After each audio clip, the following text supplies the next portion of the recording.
Can you hear me over the back there? Right, very quickly, I've been told to keep this speech as long as my lovemaking lasts, so thank you very much for coming tonight, and I hope you enjoy the rest of the evening. Thank you very much. You're not going to get away with that, is it? It's true though. My knees are trembling, I tell you, I haven't had knees tremble like this for a long time. I asked John for some advice on this, because I'm shaking here. I said, how do you do it? How do you get up and sing in front of 5,000, 10,000 people? He said, it's a secret, he said. He said, it's no cliche. I'm going to tell him, John. He said, every time I get up on stage, he said, I just look at the audience. And I just imagine that they're all naked. Are you sure, John? Have you seen some of them? I can even see my little brother from here. Very little. Very good. And he doesn't run in the family. Anyway, I've had 35 years to prepare for this speech. So what do I do?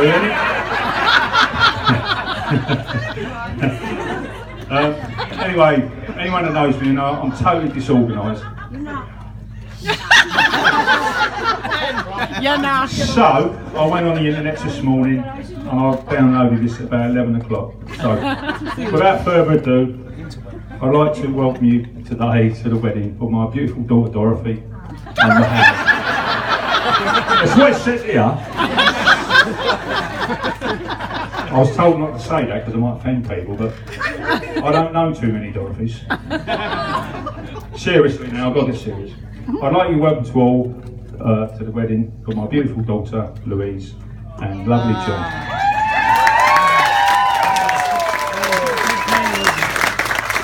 And I'd like to welcome in descending order John's family. You've got Jackie, David, Matthew, Richard, Katie there somewhere.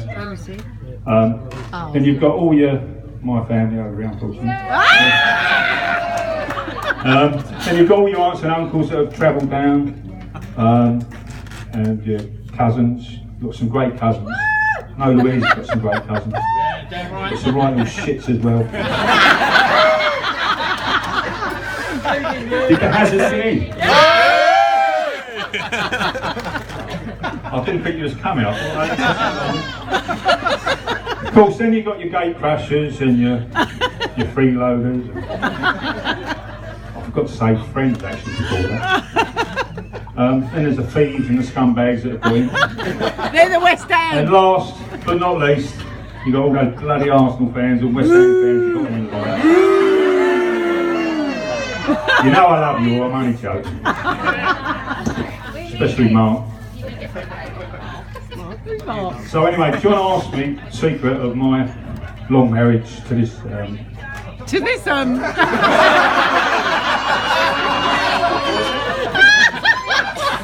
this beautiful lady.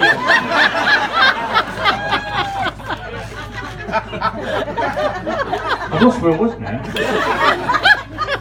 And John said, look, you've been married a long time, Jim. He said, what's the secret? I said, well, John, I said, me and Leslie decided a very long time ago, from a very early age, that we would go out, eat and drink at least 3 times a week, and it works. Leslie goes out Monday, Tuesday, Wednesday, and I go out Thursday, Friday,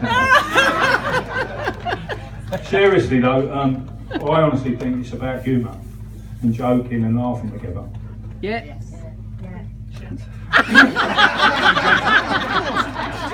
And I'll just give you an example. Like last week, me and Les was in the medical centre, and Oh yeah. he was in the medical centre. No, he wasn't.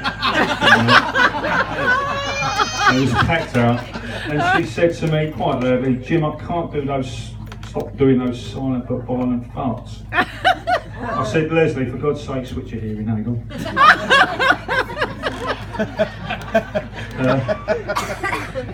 Sorry, I've got to turn up. So I better speak about the bride now. My beautiful daughter.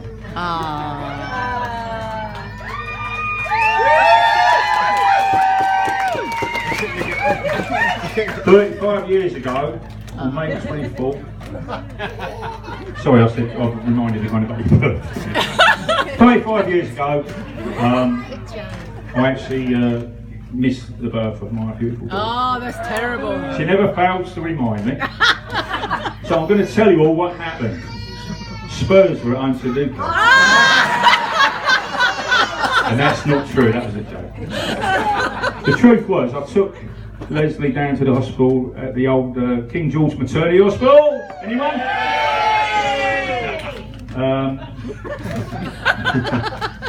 And the nurse said to me, she said, you might as well go home.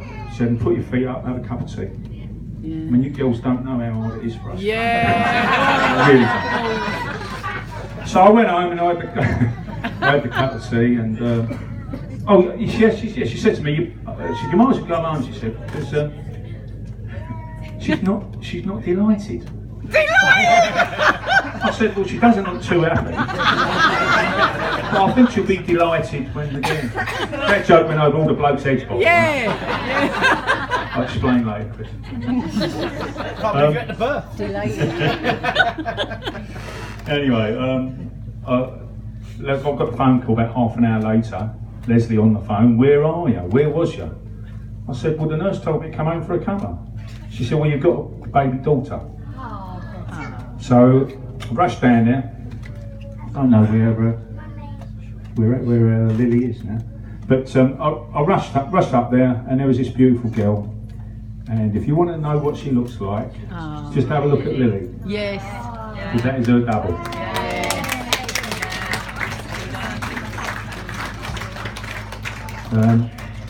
Anyway, through the years, she's grown up and she's a great character. Lily? She's took part in so many bloody activities, it's unbelievable. She's done everything. She really has.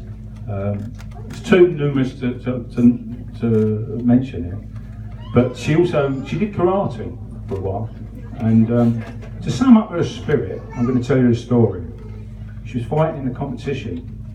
And in karate, you're not based on your opponent is not the same age or the same sex. It's all based on height. So as a 12-year-old, she was quite tall.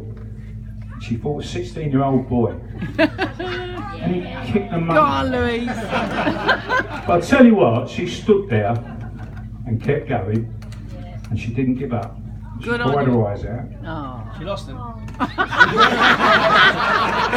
She lost something there, but she gained something as well. She won. She won that fight in my eyes. From time to time, she used to use me as a punch bag. We used to spar a lot. And something she knows what's coming. And we used to spar a lot, and she used to hurt me as well, you know. And and we were sparring one day in the kitchen. I thought, I can't take any more of this, she's hurting my shoulders. So I got her two hands round the corner, round the back, and I was gently tapping her face. What are you going to do now? What are you going to do now? I've got a Vinnie Jones straight on the head. And I went down like a sack of potatoes. With blood everywhere. What are you look patting for? Look. And I went down like a sack of potatoes with blood gushing out everywhere. My nose went that way, my face went that way. But that's Louise, she never gives up. And that accumulated years later when she did the marathon. If you know the story of the marathon, blimey, that was something else. I'm sure that headbutt was for the birth of Mr. Bird. But we didn't have it wasn't all great years, I must admit. We had our troubles. I remember we had the tantrums in the supermarket, you know, stamping at the feet. I want, you know, screaming at the top of her voice. Not Louise. One day she peed in the eye. When she got into her 20s, she changed.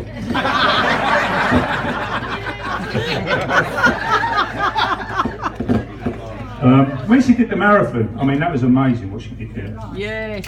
I mean, we saw her at 12-mile run and she was doing well, and then she texted me at about 15 miles and she said, my hip has popped. Oh. So we moved on to the next stage at 18 miles, and she came around the corner, and I swear to God she was running like that. Yeah. And she was crying her eyes out in pain. And I got hold of her. We had a lot of family there, didn't we? Yeah. And got hold of her. I said, Louise, you don't have to do this. And she told me to F off. She said, I'm going to finish this. That is the truth.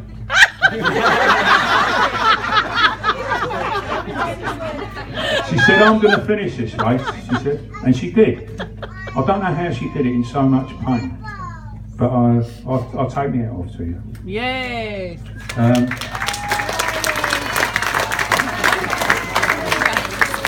Round about that time, she was diagnosed with a muscle strain, and then she went through weeks and weeks of physio treatment before she diagnosed that she had a stress fracture of your hip. So she went for all those exercises in absolute agony. But round about that time, John came on the scene. Lovely lad. And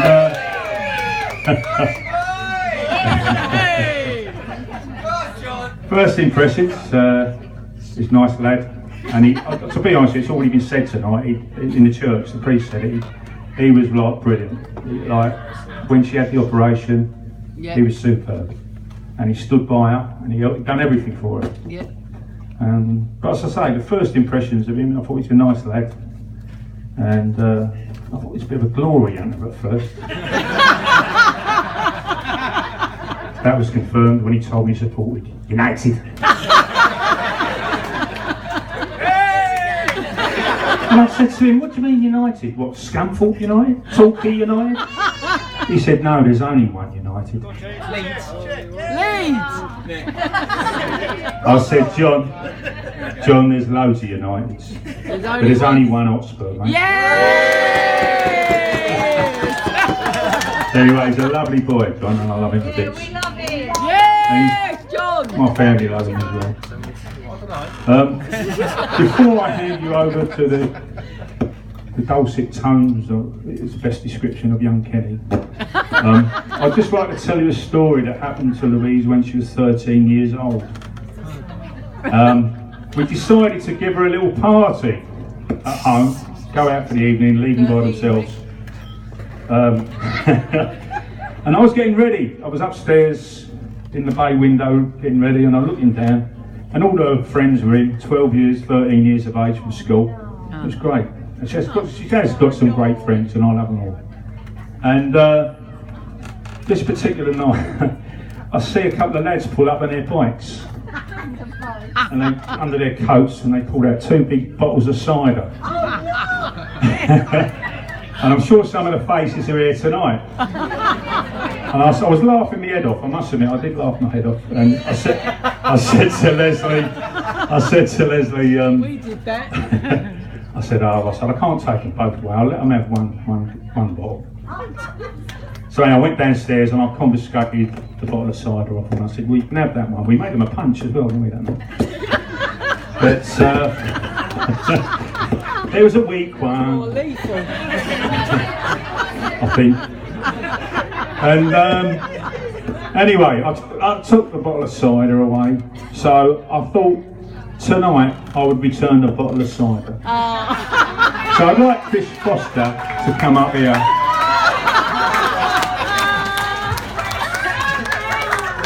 He actually mentioned this tonight. He thought I thought he'd forgotten about it. But I'm going to return the bottle of cider that I nicked off him.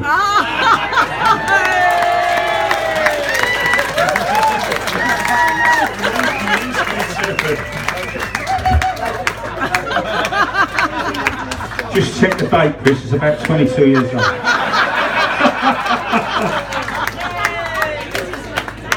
All the best, all the best. Anyway, I won't drive on too long.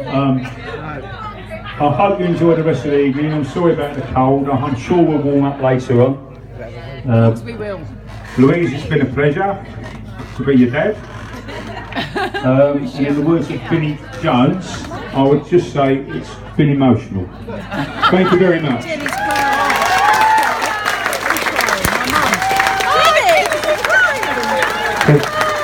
I'm going to pass.